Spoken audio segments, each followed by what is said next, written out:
In today's video, I'm going to teach you how to add MACD indicator on TradingView. The MACD, or Moving Average Convergence Divergence, is a popular momentum indicator that helps you see when a trend may be strengthening, weakening, or getting ready to reverse. It's a great companion to your price chart, and adding it in TradingView is quick and simple.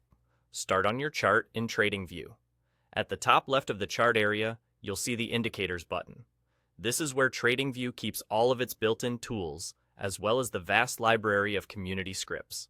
Go ahead and open that Indicators panel. Once the panel is open, use the search bar to find what you need. Type MACD into the search field. TradingView will show you the official built-in MACD, along with a number of community-created versions. The built-in option is the standard, widely used version you'll see in many tutorials and textbooks. The community versions often include creative tweaks, visual enhancements, or extra calculations. If you're exploring a community script, it's worth skimming the description and noticing how many people have favorited or commented on it to ensure it aligns with your style. Now, select the MACD you want. Click on the default built-in MACD, or choose a community-created one that matches your preference.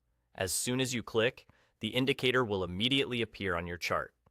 There's nothing else you need to do to load it.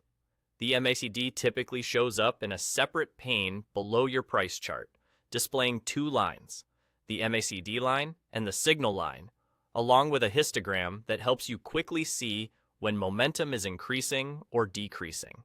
You'll notice that the MACD gives you a visual way to spot potential crossovers and divergences, which many traders use as early clues for entries or exits.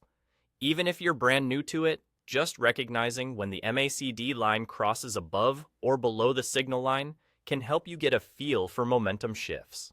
And there you go, your MACD. He is now on the chart and ready to help you interpret market momentum at a glance. Keep your workspace focused by sticking to the version that's easiest for you to read and compare over time. As you grow more comfortable, you can explore different MACD styles and see which presentation fits your workflow. That's all for adding the MACD to TradingView. Thanks for watching, and enjoy analyzing your charts with this powerful momentum tool.